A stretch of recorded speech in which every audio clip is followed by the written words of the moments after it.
Des ondes Vocast, la radio a tout pour réussir. Google vient de lancer Google Podcast en version web et propose maintenant sur Android la recherche de podcasts en fonction du contenu des descriptions des épisodes, mais il manque encore plein de fonctionnalités avant que l'application soit une application de référence. Alors déjà, le fait que Radio France ait demandé à Google de désindexer leur contenu va sûrement, comme moi, refroidir les nouveaux venus. Cela montre bien qu'il faut que les applications de podcast comprennent les intérêts de l'auditeur final, mais aussi des producteurs de contenu. Et justement, ces producteurs de contenu, comme les radios, peuvent avoir un poids contre les GAFAM très important. Et quand on comprend la technologie et qu'on agit en conséquence, on peut vraiment orienter les initiatives des géants du web à son avantage. Là, Google va devoir proposer un accord à Radio France, c'est obligatoire. Alors je ne sais pas si vraiment ils vont avoir un accord, mais en tout cas, c'est aussi le cas avec la BBC. La BBC vient également de bloquer ses contenus sur Google Podcast, donc c'est vrai que ça va poser problème pour Google Podcast.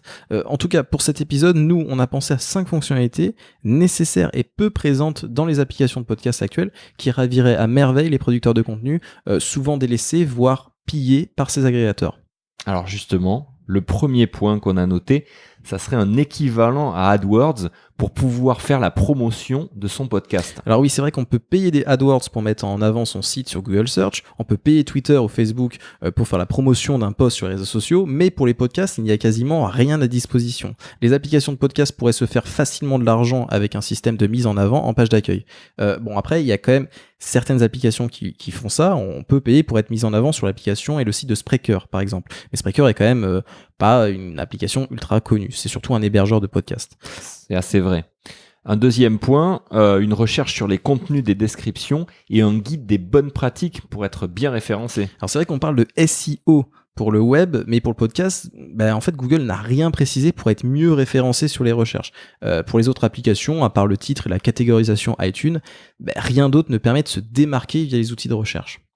Alors une autre fonctionnalité, ce serait les achats in-app pour permettre aux auditeurs d'acheter des goodies en lien avec le podcast qu'ils écoutent. Alors oui, c'est vrai que les podcasteurs rêveraient d'avoir une boutique intégrée au sein des applications de podcast. Cela demanderait de définir un standard étendu sur le RSS, certes, pour y ajouter des routes API liées au e-commerce, mais c'est vraiment quelque chose qui serait vraiment très intéressant de pouvoir acheter comme ça du contenu pour soutenir son podcasteur favori. Un quatrième point, qui est lié, Oui, tout à fait. Le système de dons intégré. Le tipping, le fameux tipping. Exactement. Alors, il y a des propositions pour standardiser, par exemple, le lien Patreon dans le RSS. Il faudrait rajouter quand même plus de possibilités, comme le don par PayPal ou même par crypto-monnaie, par exemple. À noter l'initiative très intéressante de la jeune pousse Himalaya, financée par le géant chinois Himalaya, qui permet de faire un don à un producteur de contenu, donc à un podcasteur, au sein de l'app, et ce, sans commission.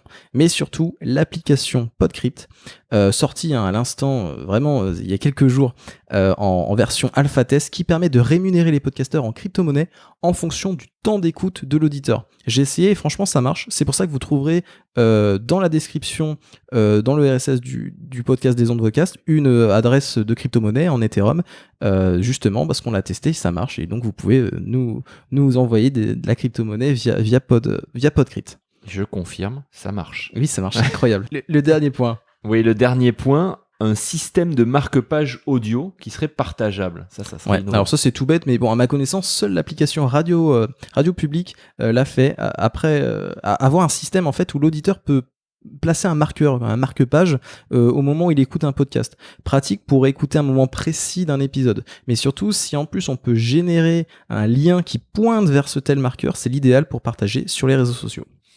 Ça serait génial. Et le jour où une application proposera ces 5 fonctionnalités, entre autres, en évitant de vouloir à tout prix être le Netflix du podcast, c'est-à-dire en se focalisant sur le contenu en exclusivité que personne ne voudra probablement, ce sera déjà une belle avancée. Ah oui, bien entendu, l'important aussi c'est de proposer du contenu de qualité en podcast. Comme je disais lors de précédents épisodes, les radios locales ne proposent généralement pas de contenu en podcast, elles n'ont quasiment aucune présence sur Apple Podcast et les autres applications. 8FM par exemple, première radio locale de Bordeaux, ne propose même pas son flash d'actualité en replay. Des ondes Vocast.